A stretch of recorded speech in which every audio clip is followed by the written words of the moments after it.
Good morning everybody.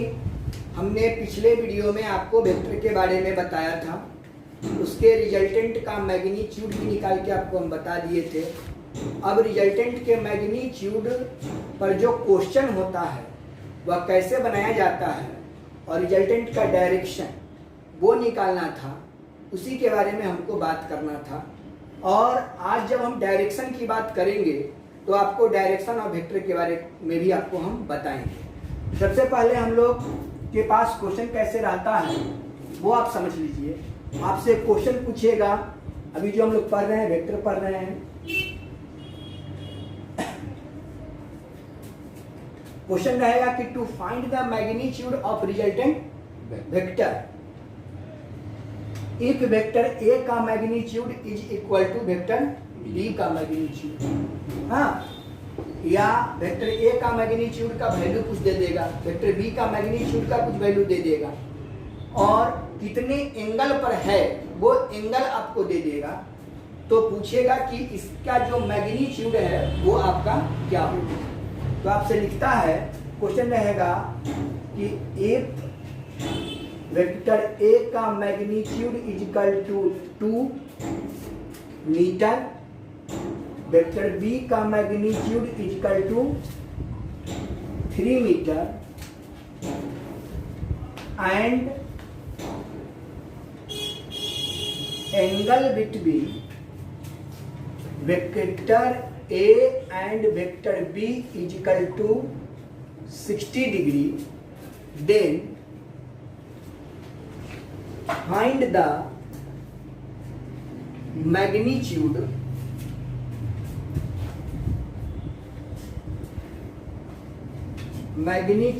of resultant vector.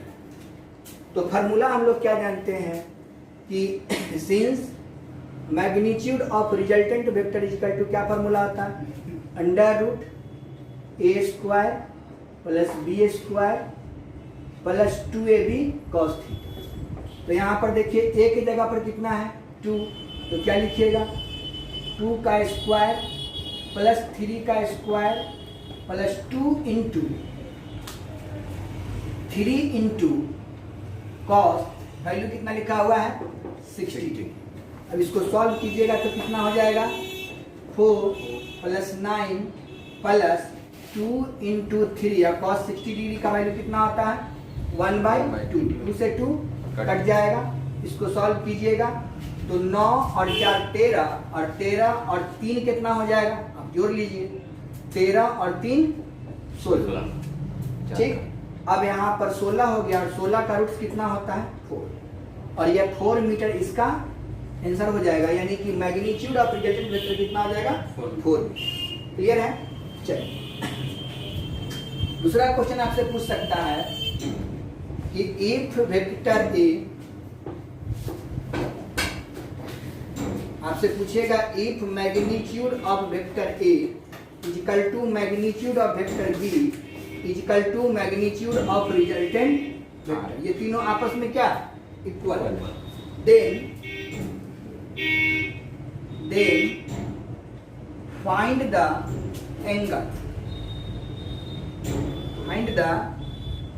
Angle between vector A and vector B, दोनों के बीच का angle find कीजिए। तो फार्मूला हमको पता है, इसको कैसे यूज करेंगे वो देख लीजिए। अब यहाँ पर लिखेंगे कि since magnitude of resultant vector is equal to क्या होता है A square plus B square plus 2ab cos theta, यह फॉर्मूला लगेगा सब में। अब अकॉर्डिंग टू क्वेश्चन क्या दिया हुआ है कि वेक्टर ए का magnitude is equal to vector B का magnitude is equal to vector R का मैग्नीट्यूड, ये सभी आपस में क्या है इक्वल है। तो हम लोग सोचिए कि अगर सब आपस में इक्वल है तो किसी एक वैल्यू को ले लेते हैं, तो आर के जगह पर हम ए रख सकते हैं, आर के मैग्नीट्यूड के जगह पर ए रख सकते हैं, अंडर रूट ए स्क्वायर रहेगा, इस बी के जगह पर भी क्या करते हैं a² +2 × a × a, सबको a मान लिए सब किसके बराबर कर दिए, a के बराबर, और यहाँ पर कितना हो गया cos थीटा। तो अब हो गया a equal to under root 2a square plus 2a square cos theta. तो a इक्वल टू कितना हो जाएगा, 2a स्क्वायर को कॉमन कर लीजिएगा तो 1 plus cos theta. 1 plus cos theta किसी का फॉर्मूला होता है, 1 plus cos theta equal to होता है 2 cos स्क्वायर थीटा बाई 2 के बराबर। तो यहाँ पर हम क्या लिखेंगे कि a equal to under root 2a square into 2 cos square theta by 2। अब यहाँ पर देखिए 2 2 जा 4, तो दो गो दो है तो ये वो दो बाहर निकल जाएगा। तो a इक्वल टू 2 गो a है तो a गो a, 2 गो 2 है तो a गो 2 और cos थीटा बाई 2। अब a से a खत्म हो गया तो 1/2 equal to cos theta by 2, या 1/2 कितना का वैल्यू होता है 60 डिग्री के। तो cos 60 degree equal to cos theta by 2, cos cos हट गया दोनों तरफ से, थीटा इक्वल टू 60 गुना 120 डिग्री, और ये आपका आंसर हो जाएगा। कोई दिक्कत है?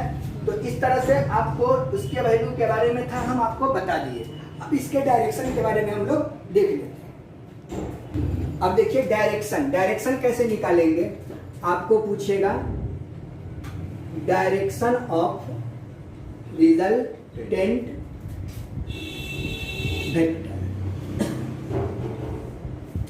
तो रिजल्टेंट वेक्टर कहाँ होता है, तो हम लोग करते हो कि let vector a is equal to, आपको कुछ मान लेना है, तो ये आप एक वेक्टर a हो गया है ना, and vector b is equal to this. समझ गए? इसको वेक्टर a माने, इसको वेक्टर b माने, इस दोनों को क्या करेंगे, जोड़ेंगे तो हमको क्या मिलेगा, रिजल्टेंट। तो ये आपका वेक्टर a है और ये आपका वेक्टर b है, और दोनों को जब हम जोड़ेंगे तो ये क्या निकलेगा, रिजल्टेंट वेक्टर। क्लियर है? अब इसी को थोड़ा सा आप आगे बढ़ा देते थे, पिछले वीडियो में इसके बारे में हम डिस्कस कर चुके हैं। क्लियर? तो ये आपको एंगल मान लेते थे, ठीक है। तो यहां से यहां तक का जो डिस्टेंस था वो क्या था, अगर यह a था तो इसके मैग्नीट्यूड को आप निकालते थे तो क्या लिखते थे, केवल a, और इसके मैग्नीट्यूड को निकालते थे तो क्या लिखते थे, केवल b। तो हमको ये आपका क्या है, रिजल्टेंट वेक्टर यही ना है? Yes sir. तो रिजल्टेंट वेक्टर है, तो इसके वैल्यू को आप क्या निकालें, a cos थीटा, और इसके वैल्यू को क्या निकालें, b sin थीटा। तो यह वैल्यू कितना हुआ, यहाँ से यहाँ तक a plus a cos theta, और ये आपका b sin थीटा। तो इसका जो डायरेक्शन है वो इसी एंगल से ना है, तो इस एंगल को हम लोग क्या मानते हैं, अल्फा। तो इसका डायरेक्शन ऑफ रिजल्टेंट वेक्टर जो हो जाएगा, देखिए, hence direction of resultant vector क्या हो जाएगा, देखिए यह आपका क्या हुआ, बेस, और ये क्या हुआ, परपेंडिकुलर। तो बेस और परपेंडिकुलर कहाँ मिलता है, tan। तो यहाँ पर एंगल क्या बन रहा है, अल्फा। इसके अल्फा के साथ रिजल्टेंट है, तो लिखेंगे कि hence tan alpha equal to, formula क्या होता है, p बाई b। तो p कितना है, b sin थीटा, और b कितना है, a plus a cos theta. और इस फॉर्मूला पर बैठा दीजिएगा तो आपको रिजल्टेंट का डायरेक्शन। ठीक है? अब यहीं पे डायरेक्शन ऑफ वेक्टर किसको कहते हैं, डायरेक्शन ऑफ वेक्टर। तो कुल मिला के जो बेसिक डायरेक्शन होता है कितना होता है, 4। तो there are 4 kinds of basic direction. कितने होते हैं, 4 बेसिक डायरेक्शन होता है, जो ईस्ट वेस्ट नॉर्थ और साउथ होता है, जो आपको यहाँ पर हम दिखा देते हैं। ये हो गया आपका ईस्ट वेस्ट नॉर्थ और साउथ। यही ईस्ट वेस्ट नॉर्थ साउथ से बहुत सारे डायरेक्शन का फॉर्मेशन किया गया है। तो इसके बारे में कैसे किया गया वो आपको हम बताते हैं। चलिए देखिए, तो डायरेक्शन ऑफ वेक्टर में सबसे पहले मैंने आपको बताया, इसको दिमाग में फिट रखिएगा क्योंकि इस पर बहुत सारा जो आपका मैग्नीट्यूड से संबंधित जो रिजल्टेंट का मैग्नीट्यूड निकलता है उस पे इससे आपको वो क्वेश्चन बनेगा, अगर नहीं है तो नहीं बनेगा। सबसे पहले हम लोग अब तक करते हैं डायरेक्शन ऑफ वेक्टर को। बेसिक चार जो डायरेक्शन है वो आपको हम बताए हैं।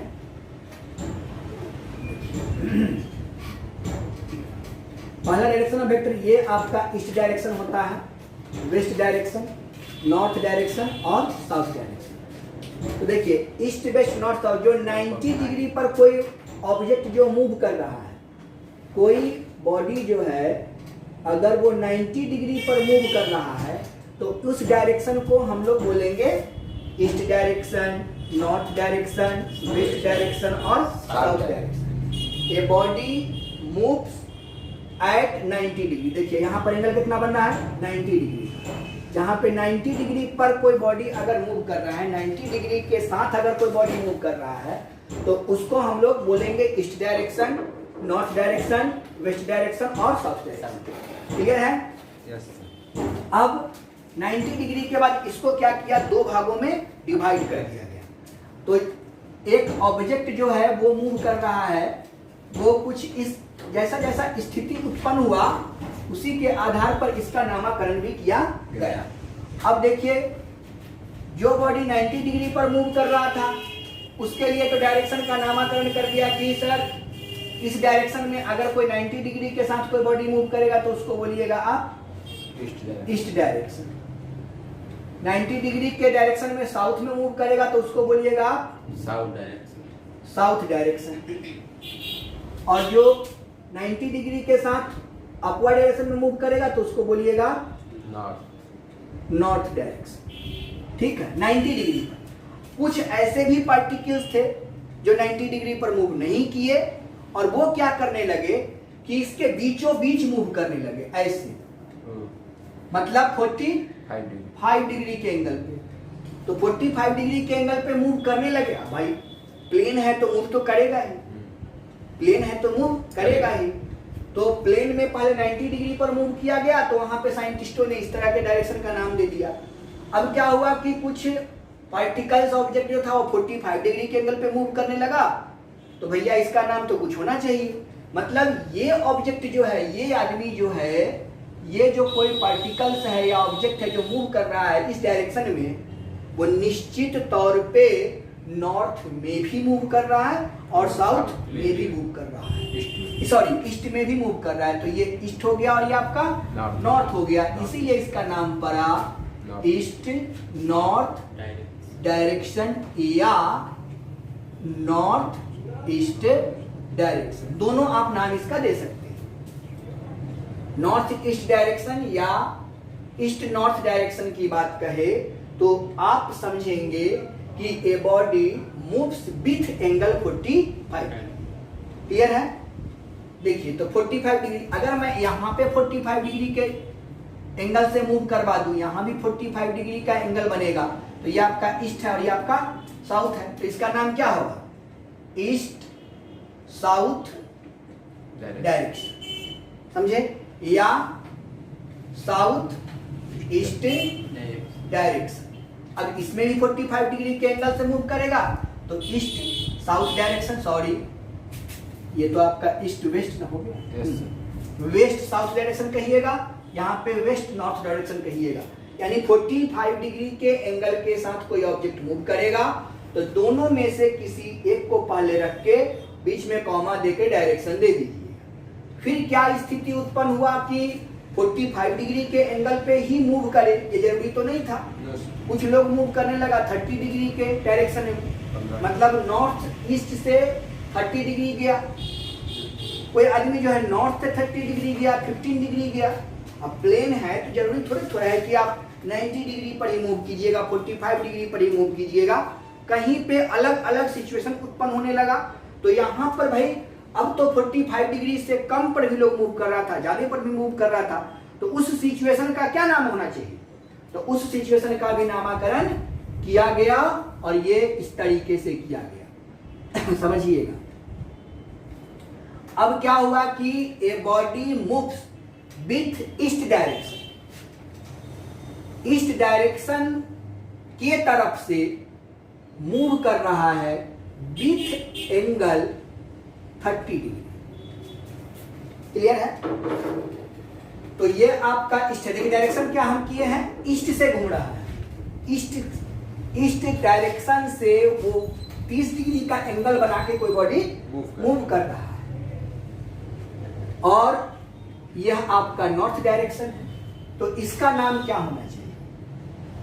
तो इसका नाम जो है वह ईस्ट से नॉर्थ की ओर नहीं जा रहा है, ईस्ट से 30 डिग्री के एंगल बना के और मूव कर रहा है। मतलब नॉर्थ से यह आपका कंपोनेंट तोड़ रहा है। तो इस स्थिति का नाम रखा लोगों ने नॉर्थ ऑफ ईस्ट डायरेक्शन। आई बात समझ में? Yes. अगर यही सिचुएशन ऐसा हो जाता कि नॉर्थ से वो 30 डिग्री का एंगल बनाता, समझे? Yes, sir. तो इस स्थिति में क्या नाम पड़ेगा इस ऑब्जेक्ट के लिए? अब कोई जो बॉडी घूम रहा था इस तरीके से, तो इसका नाम ये रख दिए। अब बॉडी घूम रहा है इधर की ओर ऐसे, तो इस ऑब्जेक्ट के लिए क्या डायरेक्शन होना चाहिए? तो इसका नाम क्या रखिएगा? किधर से बन रहा है? नॉर्थ से। नॉर्थ से, नॉर्थ के साथ एंगल बना रहा है, तो इसका नाम क्या होना चाहिए?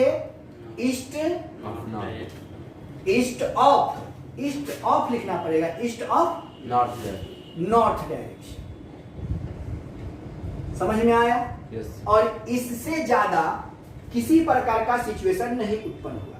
यानी किसी प्लेन में अगर कोई पार्टिकल मूव करेगा तो 90 डिग्री के साथ करेगा, या तो 45 डिग्री के साथ करेगा, या 45 डिग्री से कम करेगा, या 45 डिग्री से ज्यादा करेगा।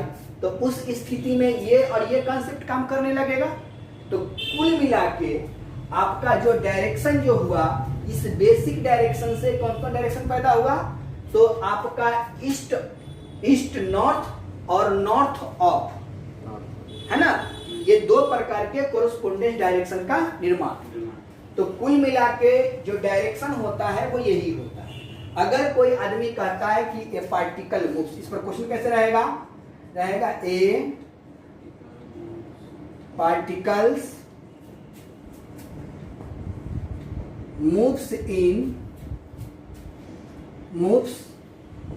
5 मीटर इन ईस्ट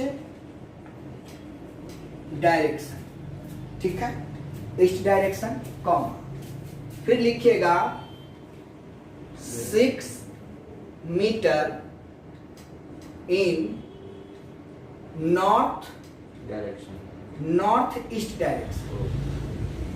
ठीक, and lastly moves in 7 metre South of East. 7 metre north direction. समझे? Yes, sir. नॉर्थ डायरेक्शन ऐसा। तो इसका आपको ग्राफ बनाना है, तो क्या कीजिएगा? सबसे पहले आप ईस्ट वेस्ट नॉर्थ साउथ का एक डायग्राम बना लीजिएगा। थोड़ा सा बड़ा बनाइए, छोटा बनाइएगा। इधर ईस्ट वेस्ट नॉर्थ साउथ बना लीजिए। अब आपसे क्या कहा? A particle moves 5 metre east direction. तो ईस्ट किधर है? इधर की ओर है। तो आपका 5 मीटर जो है, कोई बॉडी यहाँ से यहाँ ईस्ट डायरेक्शन में क्या कर रहा है? मूव कर रहा है। तो यहाँ पर क्या लिख दीजिएगा? 5 मीटर ईस्ट डायरेक्शन। यहाँ से यहाँ तक डिस्टेंस कितना होगा? 5 मीटर। अब यहाँ पर फिर से जहाँ पर गया है वहीं पर फिर से आप ईस्ट वेस्ट नॉर्थ साउथ बनाइएगा। अब कहता है 6 metre north east direction. North east मतलब क्या हुआ? 45 डिग्री के एंगल बना के जा रहा है। तो यहाँ से 45 डिग्री के एंगल बना के और कोई पार्टिकल मूव कर रहा है, तो नॉर्थ ईस्ट या ईस्ट नॉर्थ यही बनेगा। अब यहाँ पर कितना डिग्री का एंगल था? 45 डिग्री का एंगल। कितना मीटर गया? 6 मीटर। और यहाँ पर फिर से हम लोग कहेंगे कि यहाँ तक ये पहुंचने में इसको लग गया 6 मीटर। फिर यहीं से हम लोग north east west north south बना देंगे, समझ गए। और फिर क्या कहा है कि and lastly moves in 7 metre north, तो नॉर्थ किधर है, ऊपर की ओर, यानी नॉर्थ केवल कहा मतलब कि 90 डिग्री के एंगल के साथ वो बॉडी मूव कर रहा है, कितना मीटर, तो 7 मीटर। और यहाँ पर ये पहुंच गया और इसको हम लिख देंगे 7 मीटर। यानी इससे इस स्टेटमेंट का ये आपका क्या बना, डायग्राम। तो आपसे पूछ सकते हैं, आपसे कह देगा कि इस स्टेटमेंट का डायग्राम बनाइए, फिगर बनाइए, तो इस तरीके से हम लोग बना देंगे। फिर आपसे पूछ सकता है यहीं पे 7 मीटर जो नॉर्थ डायरेक्शन लिख दिया, वो 7 मीटर नॉर्थ डायरेक्शन लिख के 7 मीटर आपको east of north direction with angle 30 degree लिख सकता था। तो यहाँ पर एंगल बना देते 30 डिग्री का और खींच देते, बन जाता। समझ में आया। तो आपको जैसा स्टेटमेंट कहेगा उसके अनुसार हम लोग क्वेश्चन को सॉल्यूशन करेंगे। अब कहेगा आपको क्वेश्चन कि ए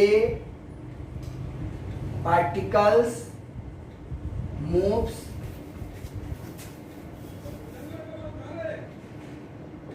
four metre in north direction, ठीक है, 3 metre in east direction, 5 meter in north east direction, and 60 degree and यहाँ पर लिख दीजिए 7 metre north of east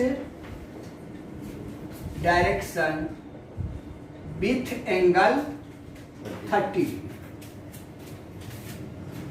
draw the graph, ऐसा ही पूछ सकता है, इसका ग्राफ खींचिए। Draw the graph. A particle moves 4 meter in north direction, 3 meter in east direction, 5 metre in north east direction and 7 metre north of east direction with angle 30 degree. Draw the graph. मतलब इस प्रकार के आपको graph को बनाना है। सबसे पहले क्या करना होगा, ग्राफ।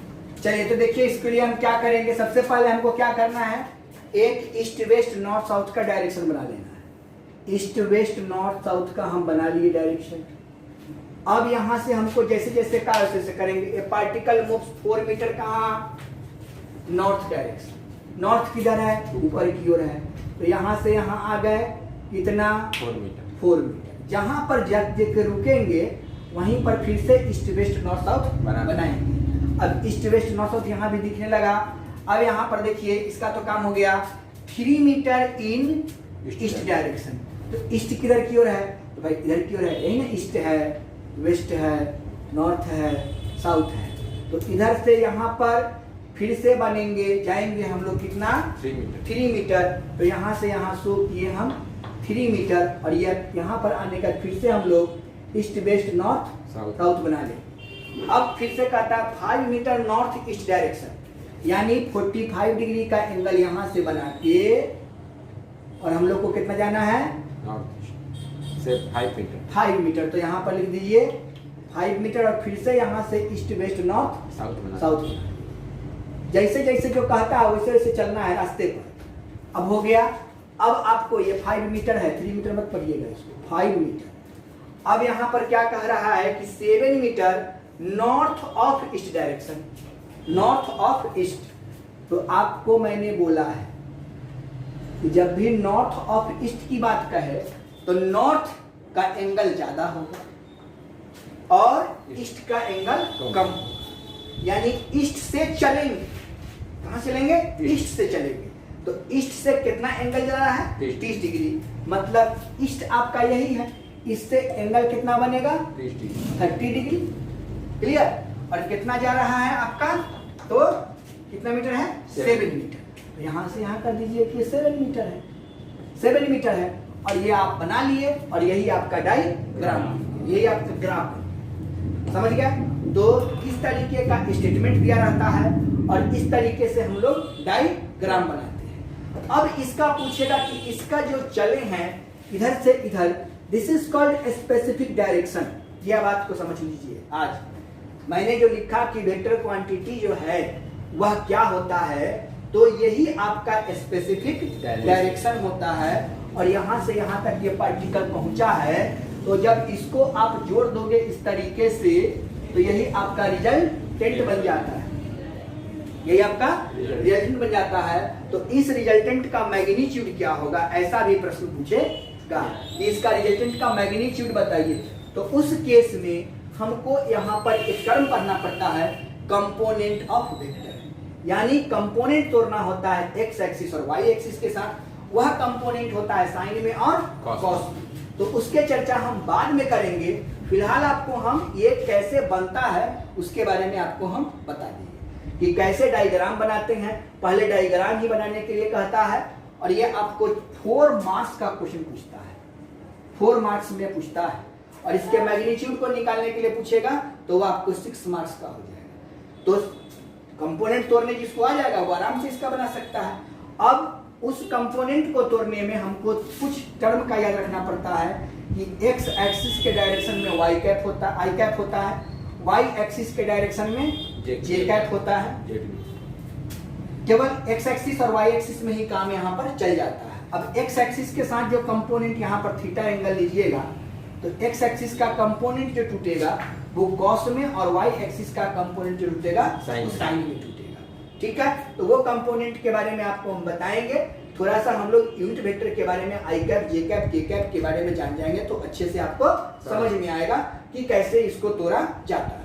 चलिए, तो अब हम लोग जो देखते हैं इसके आगे, अब जो हम लोग पढ़ेंगे वो टाइप्स ऑफ वेक्टर पढ़ेंगे। तो टाइप्स ऑफ वेक्टर को बारे में बता देते हैं। Types of vector, types of vector में क्या होता है? पहला होता है आपका पॉजिटिव वेक्टर, दूसरा होता है आपका नेगेटिव वेक्टर, तीसरा होता है आपका जीरो वेक्टर, चौथा होता है आपका लाइक वेक्टर, पांचवा होता है आपका अनलाइक वेक्टर, छठा होता है आपका यूनिट वेक्टर, सातवां होता है आपका product, dot product, dot product of vector, आठवां होता है आपका क्रॉस प्रोडक्ट ऑफ वेक्टर, नौवां होता है ट्रिपल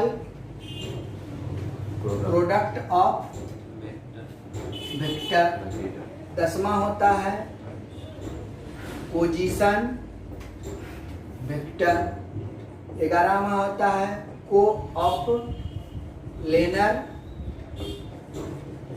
वेक्टर। मतलब इस तरीके से बहुत सारे वेक्टर्स होते हैं।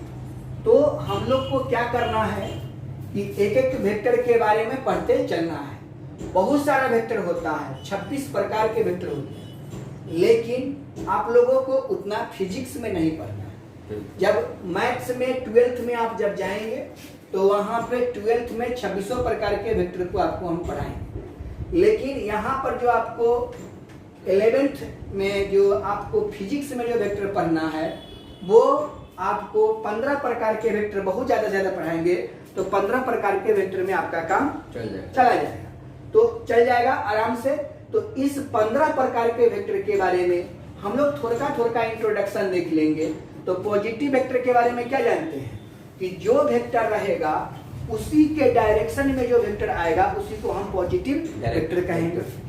जो वेक्टर है मतलब ये वेक्टर है, इसी के डायरेक्शन में ये वेक्टर ए है, तो इस वेक्टर का नाम क्या हो जाएगा? Positive vector. अगर कोई वेक्टर ये ए है और इसी के अपोजिट डायरेक्शन में वेक्टर ए हो जाए नेगेटिव तो इसको हम पढ़ेंगे निगेटिव वेक्टर, ठीक। और ये पॉजिटिव वेक्टर हुआ ए और ये इसके अपोजिट में जो वेक्टर लिए वो हो गया आपका ए ही, लेकिन दोनों के जब मैग्नीट्यूड हो जाएगा और दोनों के मैग्नीट्यूड को अगर हम लोग जोड़ देंगे इसके डायरेक्शन को पलट के और इसके मैग्नीट्यूड को जोड़ देंगे तो क्या हो जाएगा, जीरो वेक्टर हो जाएगा।